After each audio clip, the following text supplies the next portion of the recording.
Class 10th के लिए सबसे महत्वपूर्ण टॉपिक अभी है मानव में श्वसन।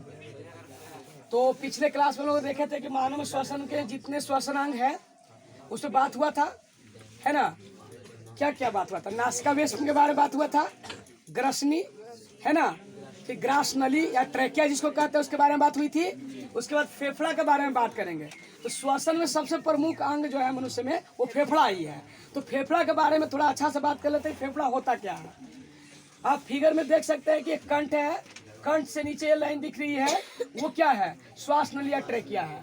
ट्रैकिया कैसा होता है? आपको पिछले क्लास में बताया गया था कि 11 सेंटीमीटर लंबा और 16 mm के व्यास वाला, है ना, व्यास वाला बोलना है ना, लेकिन अर्धबल है, मैंने सी के आकार का होता है, उपास्थि का बना होता है, इसीलिए वो सत्ता नहीं है, पिचकता नहीं है सांस को बाहर छोड़ते समय या सांस को बाहर अंदर अंदर लेते समय में। समझ में आ रहा है?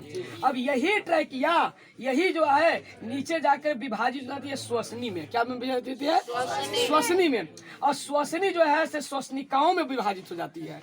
और श्वसनिकाएं जो है वो प्राथमिक, द्वितीय, तृतीयक आदि श्वसनिकाओं में बढ़ते हुए, है ना, क्या होता है? अंतस्थ श्वसनिकाएं, श्वसन श्वसनिकाएं और कूपिका और फिर केशिकाएं तक पहुंचती हैं। अरे बस में उसको एल्वियोलाई, एल्वियोली भी हमने यहाँ पर लिखा है, ये वायु कोश है, अंतिम रूप, अंतिम मतलब कि वो है, और ये करोड़ों में इनकी संख्या है। मनुष्य के शरीर में स्पंजित दो गुलाबी, है ना, रचना जो वक्ष गुहा में स्थित है ना, जैसे हम कह सकते हैं आम भाषा में पंजरी, है ना, पसली, जो 12 जोड़ी होता है, उसके भीतर ये स्थित संरचना है जो 625 ग्राम का होता है। और इसके नीचे जो है हार्ट होता है। हार्ट का काम है पंपिंग करना, और इसका काम है, लंग्स का क्या काम है? O2 और CO2 को फिल्ट्रेशन करना, है ना। तो इसको थोड़ा सा अच्छे ढंग से समझ लेते हैं, बस एक दो लाइन में, हला नहीं करो तो क्लियर हो जाएगा कि श्वसन में जो मुख्य रोल जो है फेफड़ा का वो क्या होता है। तो हम फिर से वो लाइन बताना चाहते हैं कि फेफड़े का काम यही है कि O2 और CO2 का विनिमय करना। और वो उसमें जो फेफड़े में जो स्थित एल्वियोली जो होते हैं, एल्वियोली देख रहे हैं, एल्वियोली, है ना, वो क्या करते हैं? वायुकोश जो है वो क्या करते हैं कि वहां से वो जो केशिकाओं जो ब्लड के हैं, रक्त में जो आती है ऑक्सी हीमोग्लोबिन के रूप में या कार्बोक्सी हीमोग्लोबिन के रूप में, वहीं से वो उसको चीज को ले करके चेंज करने का काम करती है। जैसे कार्बोक्सी हीमोग्लोबिन में से कार्बन डाइऑक्साइड को लिया और फिर वो फेफड़े ने क्या किया, इसको एल्वियोलाई में जो फिल्टर करके और CO2 को भी ट्रैकिया से होते हुए बाहर निकालने का काम किया। ठीक उसी तरह से अंदर लेते समय सांस में जब ये सभी वो ऐसे पूरे प्रक्रिया के द्वारा पहुंचते हुए, है ना, कुपिकाएं तक आ जाती हैं, अंतिम में वायु कोशों तक आती हैं। तो यहाँ पर फिल्ट्रेशन के काम करने के बाद वो क्या करती है कि ऑक्सीजन जो है वो हीमोग्लोबिन में केशिकाओं में मिल जाती है और वहां से फिर वो प्रोसेस होती है, पूरे ब्लड शरीर में सभी कोशिकाओं में जाने का काम होता है। तो यहाँ पर दो चीजें होती हैं, फेफड़ा से जो ऑक्सीजन या कार्बन डाइऑक्साइड का चेंजिंग होना और बाहर तक निकलना, वो बाह्य श्वसन में आ जाता है। और फेफड़ा के बाद जो चीजें इधर होती है शरीर के अंदर केशिकाओं में, कोशिकाओं तक ले जाने का वो अंत श्वसन होता है। इस तरह से हम समझ सकते हैं। एक बार और प्रकाश डालें कि ये रचना कैसी है। तो नोट्स के अकॉर्डिंग तो मानव में फेफड़ा वक्ष गुहा में स्थित दो स्पंजी गुलाबी रचना है जो हृदय के इधर उधर प्लूरल गुहाओं में स्थित होता है। हृदय के इधर उधर प्लूरल गुहाओं में स्थित होता है, फुफ्फुसीय जगह में होता है ना। और उसके बीच में प्लूरल फ्लूइड मतलब कि फुफ्फुसीय द्रव भरा होता है। आवरण एक झिल्ली होती है, फुफ्फुसीय आवरण, और उसके बीच में आवरण और इनके बीच में, है ना, किसके बीच में? फेफड़ा के बीच में एक द्रव भरा होता है, म्यूकस जैसा चिकना द्रव, और वो इसे बाहर के घर्षण से, आघात से बचाने का काम करता है। फेफड़े के अंदर श्वसनिका वायु कोशिका वाहिनियों में बढ़ जाती है, जो छोटे छोटे वायु कोशों या एल्वियोलाई, बार में बोल रहा हूँ, वायु कोशों या उसी को अंग्रेजी में एल्वियोलाई कहते हैं, इसमें खुलती है। मानव के दोनों फेफड़ों में करीब 3.8 वायु कोश पाए जाते हैं। श्वसन गैसों के विनिमय हेतु 400 से लेकर 800 वर्ग फीट सतह बढ़ जाता है। मैंने इतनी इसका सतह है कि ये पूरा गुच्छे जैसा रहता है, इसलिए लगता है कि कम में है।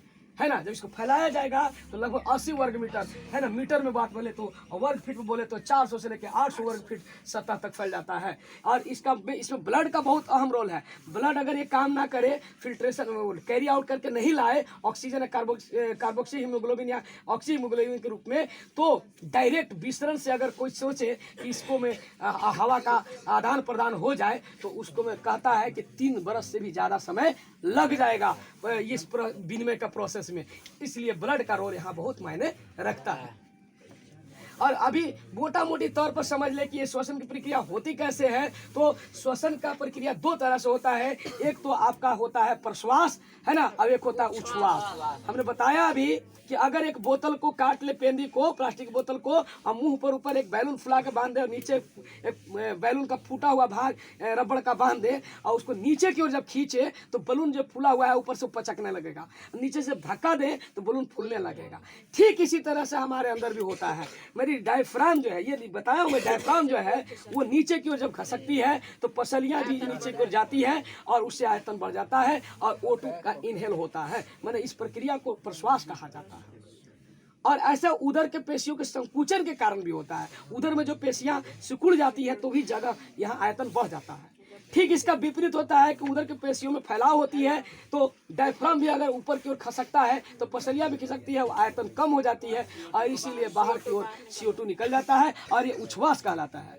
प्रश्वास और उच्छ्वास दोनों मिला के श्वासोच्छ्वास कहा जाता है। आपसे परीक्षा में पूछ देगा कि श्वासोच्छ्वास किसे कहते हैं, तो आप दोनों को बताइएगा कि प्रश्वास और उच्छ्वास दोनों के सम्मिलित रूप को हम श्वासोच्छ्वास कहते हैं। जहाँ प्रश्वास ऑक्सीजन को लेने की प्रक्रिया है अंदर की ओर और उच्छ्वास जो है, उच्छ्वास केवल उच्छ्वास वो कार्बन डाइऑक्साइड बाहर निकालने की प्रक्रिया है। ऐसे आपको बताना है ना। और फिर श्वसन की प्रक्रिया कैसे होती है तो जनरली आपको बता दिया कि O2 का आना, फेफड़ा में आना, फिर ब्लड के साथ मिक्स होना, पूरे ब्लड का शरीर में जाना, फिर मेटाबॉलिज्म पर उसके बाद CO2 का निकलना, फिर ब्लड के साथ में ये कैरी आउट होते हुए फेफड़ा में फिल्टर होना और फिर शरीर से बाहर निकल जाना। ये प्रक्रिया आपको फिगर के अकॉर्डिंग दिखा दिया गया है। तो इसको आप धीरे धीरे दिखा दो भाई, और इसका भी फिगर दिखा दो नोट्स वाला, कि ताकि नोट्स भी लोग लिख लेगा। समझ आ रहा है। तो जनरली ये इस तरह से हम फिगर बनाते हुए इस चीज़ों को समझाने का कोशिश करते हैं, दिखाने का कोशिश करते हैं हार्ट कैसे ट्रांसफर करता है। और हार्ट का काम केवल क्या है, वो ब्लड को पंपिंग करता है और वो भेजवाता है कहाँ तक, फेफड़ा तक। और फेफड़ा का काम क्या है, फिल्ट्रेशन का काम है, मैंने वो छानने का काम करता है। तो जनरली अगर आप मोटा मोटी बातों को समझ जाए, फिगर को देखें, थोड़ा सा अपने से नोट्स को भी लिखने का तरीका विकसित करें तो आपको ये चैप्टर खत्म हो जाता है। ये श्वसन का पार्ट 2 वीडियो है।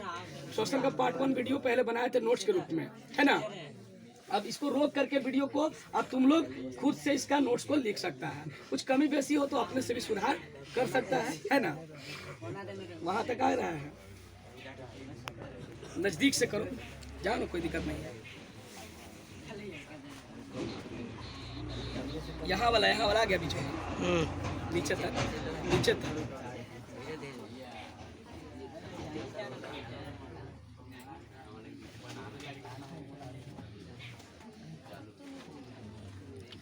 ये बहुत महत्वपूर्ण टॉपिक है। अन्य टॉपिकों में थोड़ा इधर उधर ध्यान होता है, लेकिन अगर इन सभी टॉपिकों में ध्यान इधर उधर होता है तो बहुत लॉस होगा। एक तो पहले तुमको समझ में आता है कि लिखे कैसे, कहाँ से शुरू करें, कितना लिखे, समस्या ही होता है। इसलिए नोट्स भी देखना बहुत जरूरी है। हमारा लिखा हुआ